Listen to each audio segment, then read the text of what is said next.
Assalamualaikum warahmatullahi wabarakatuh.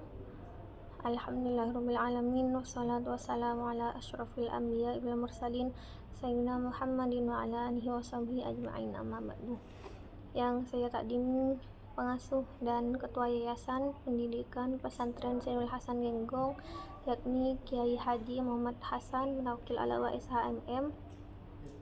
Yang saya hormati Ketua Rektor Universitas Zainul Hasan Genggong, yakni Dr. Abdul Aziz BA MAG, dan yang saya hormati dosen pengempu mata kuliah Sejarah Peradaban Islam, yakni Bu Eka Salamah MSI, dan tak lupa juga teman-teman yang berbahagia.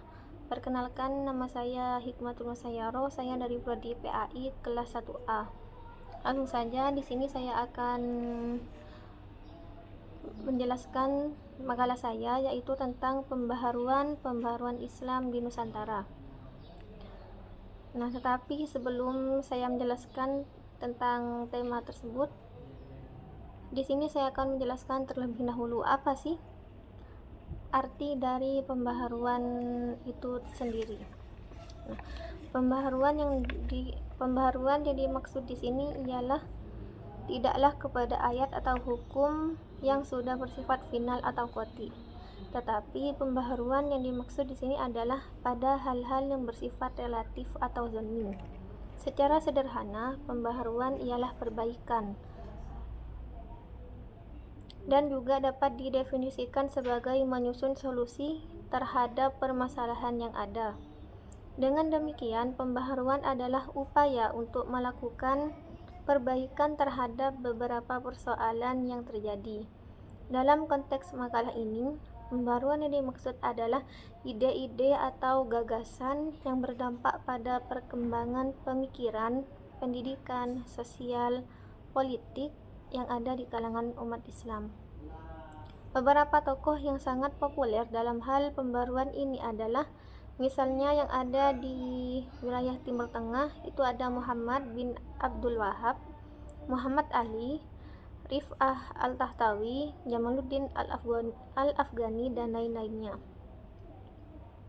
Adapun tokoh yang ada di Indonesia, tokoh pembaharuan yang ada di Indonesia yaitu dipimpin langsung oleh para pendiri ormas Islam, yaitu misalnya Thalib Lubis, Ahmad Dahlan, Kiai Haji Hasyim Asy'ari, dan berbagai ormas Islam lainnya. Ada banyak sebab mengapa pembaharuan dalam Islam terjadi.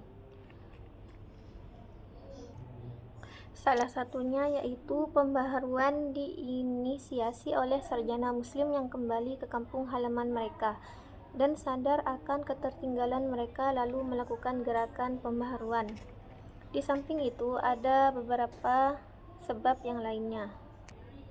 Misalnya, peradaban di belahan dunia barat telah mengalami masa kemajuan. Jadi mereka menyadari bahwa betapa pentingnya ilmu pengetahuan dan teknologi serta sains.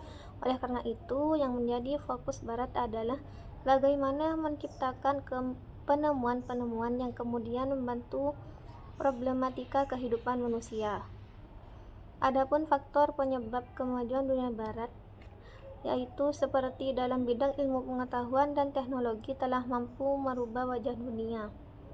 Ada dua faktor yang menjadi pendukung keunggulan bangsa barat, yaitu sebagian teknologi kelautan, produksi transportasi, dan kemampuan barat dalam organisasi sebuah manajemen yang menghasilkan efisiensi kerja. Meskipun dalam segi kuantitas, sumber daya manusia barat sangatlah sedikit atau sangat kecil. Kemajuan dunia barat telah menjadikan umat Islam iri, tetapi sekedar iri saja tentu tidak akan menghasilkan apa-apa. Nah, semangat inilah yang kemudian muncul bagaimana bisa masuknya ide pembaharuan dan pengaruhnya terhadap pendidikan Islam. Untuk mengikuti atau bahkan melampaui dunia barat, yang sudah eksis sejak lama memajukan sains dan teknologi. Sebenarnya sejak lama Islam mengalami masa keemasan, terutama di masa dinasti Umayyah dan awal dinasti Abbasiyah.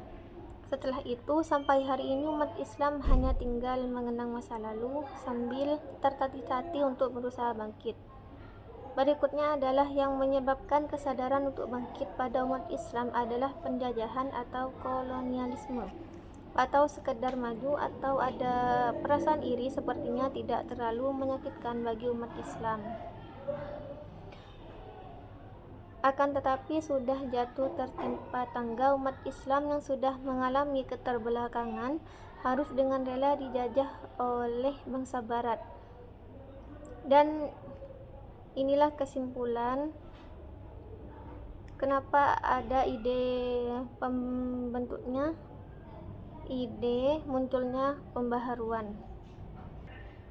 Dan dari sini kemudian muncul kesadaran dari internal umat Islam bahwa tidak ada cara yang dapat dilakukan selain membuat semacam gerakan pembaharuan untuk keluar dari kepungan penjajah dan ketertinggalan dalam berbagai aspek kehidupan. Dan inilah puncak dari pembaharuan itu, yaitu kesadaran yang mengakibatkan umat Islam untuk segera berlari menyusul ketertinggalan. Meski harus tertatih-tatih, nyatanya hari ini upaya umat Islam membuahkan hasil. Dengan adanya banyak pakar yang saat ini mengakui dan memprediksi bahwa ke depan peradaban Islamlah yang akan merajai alam raya ini. Selanjutnya saya akan menjelaskan tentang pembaharuan Islam di Nusantara pada abad ke-18, 19, dan 20 dan pembaharuan Islam di Nusantara setelah kemerdekaan. Yang pertama yaitu pembaharuan Islam di Indonesia pada abad ke-18 dan 19. Merujuk Azra pada abad ke-17, perkembangan Islam di Nusantara sangat terpengaruh oleh 3 orang ulama Melayu Indonesia, yaitu Al-Raniri, Al-Sinkili, dan Al-Muqassiri, yang berpatok kepada kesetaraan antara syariat dan tasawuf. Usaha-usaha pembaharuan mereka disebut sebagai pembaharuan atau tajdid. Kembali kepada ortodoksi Sunni dan semakin intensifnya Islamisasi di Nusantara, tapi di pihak lain Hamka dan Federspiel menyatakan bahwa pembaruan di Nusantara dengan kebangkitan gerakan Paderi di Sumatera Barat pada permulaan abad ke-19.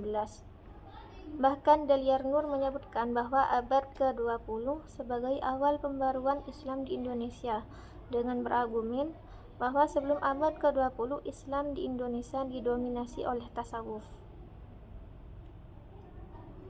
Cangkokan mistisisme Islam dengan kepercayaan Hindu-Buddha yang sudah terlebih dahulu ada. Deliar Nur juga menyebut abad ke-18 sudah ada pengaruh-pengaruh dari Arab, tapi lebih kepada pengaruh dalam pengertian politik dan pan-Islamisme. Sebagai kelanjutan dari Al-Raniri, Al-Sinkiri, dan Al-Muqassiri pada abad ke-18, Azra menyebutkan beberapa wilayah penting seperti Palembang di Sumatera Selatan.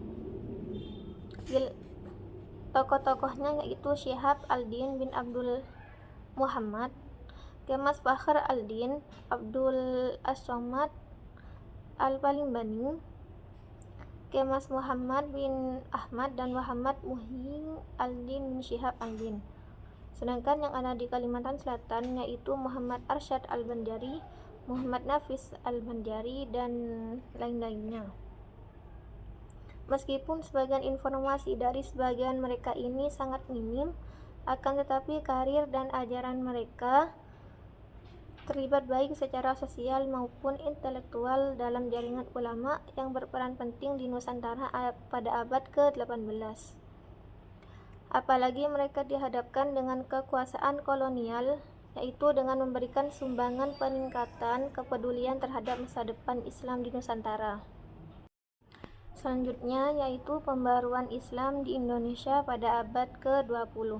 Berbeda dengan masa sebelumnya, pola pembaruan yang berpusat pada tokoh sentral dengan kekuatan jaringannya pada abad ke-20 ini terjadi pergeseran pola pergerakan dalam pembaruan. Merujuk Deliar Nur, pembaruan di awal abad 20 dapat dilihat dalam dua bentuk yang disebutnya sebagai yang pertama, yaitu asal-usul dan pertumbuhan gerakan modern Islam dalam bentuk gerakan pendidikan. Dan yang kedua, asal-usul dan pertumbuhan gerakan modern Islam dalam bentuk gerakan politik. Yang pertama yaitu gerakan modern Islam dalam bidang pendidikan. Ada beberapa titik yang menjadi awal bagi pembaruan pendidikan Islam di abad ke-20, yaitu ada di wilayah Sumatera bagian barat atau Minangkabau, kedatangan masyarakat Arab ke Nusantara, dan adanya ide persatuan Islam, yaitu dengan adanya atau dengan berdirinya organisasi yang berasal dari pertemuan yang bersifat berkala yang diadakan di salah satu seorang anggota kelompok yang berasal dari Sumatera dan bertempat tinggal di Bandung. Terus yang kedua yaitu ada gerakan modern Islam dalam bidang politik.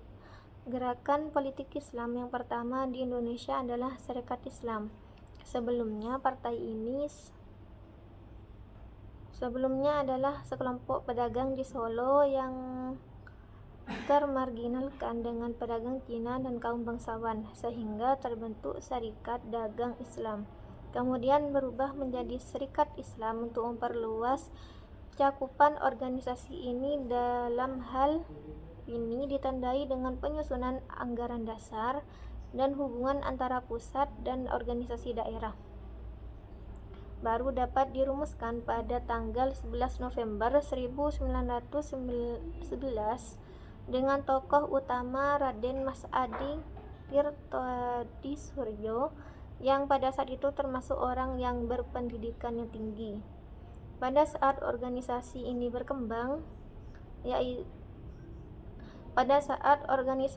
berkembang pesat di daerah-daerah lainnya. Di daerah Jawa, Presiden Surakarta membekukan Serikat Islam karena dianggap sebagai penyebab terjadinya pemogokan pekerja perkebunan dan perkelahian yang terjadi dengan kelompok Cina. Tetapi kemudian dicabut dengan syarat organisasi ini hanya dibatasi bergerak hanya di sekitar Surakarta.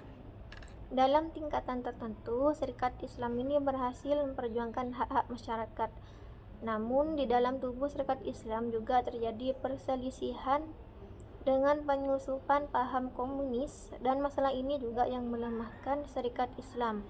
Selain Serikat Islam yang kemudian berubah menjadi partai politik dengan Partai Syarikat Islam, ada organisasi yang bersentuhan langsung dengan politik keberadaannya di luar Jawa, tepatnya di Minangkabau. Organisasi ini dulunya adalah sebuah organisasi yang bergerak di bidang pendidikan, dan partai ini bernama Partai Muslimin Indonesia atau bisa disingkat dengan PMI, dan kemudian menjadi PERMI. Partai ini digagas oleh Haji Ilyas Yakub, yaitu seorang yang pernah menempuh pendidikan di Mekah dan Mesir, dan Muhtar Lutfi yang merupakan seorang yang melakukan pengembaraan dari Malaya ke Mesir dan Mekah. Sekembalinya ke Minangkabau, mereka melakukan pertentangan antara Syarikat Islam dan PNI. Mereka mempunyai gagasan mendirikan partai yang berbasis kebangsaan dan keagamaan, karena kedua hal itu tidak dapat dilepaskan dalam kehidupan manusia. Perpecahan yang terjadi di Serikat Islam berimbas kepada keluarnya anggota partai dan mendirikan organisasi Persatuan Islam Indonesia atau yang disebut PII. dan bekerja sama dengan Partai Syarikat Islam Indonesia atau yang disebut PSII, maka lahirlah Partai Islam Indonesia yang berbasis kebangsaan dan keagamaan sebagai pecahan dari partai Islam sebelumnya yang mengalami pasang surut. Nah, selanjutnya saya akan menjelaskan tentang pembaruan Islam di Indonesia setelah kemerdekaan. Perbincangan pembaruan Islam setelah kemerdekaan akan saya bahas mulai dari peralihan pemerintahan dari pemerintahan Orde Lama kepada pemerintahan Orde Baru yang terjadi pada tahun 1960-an dengan membawa suasana baru dalam konteks sosial kemasyarakatan.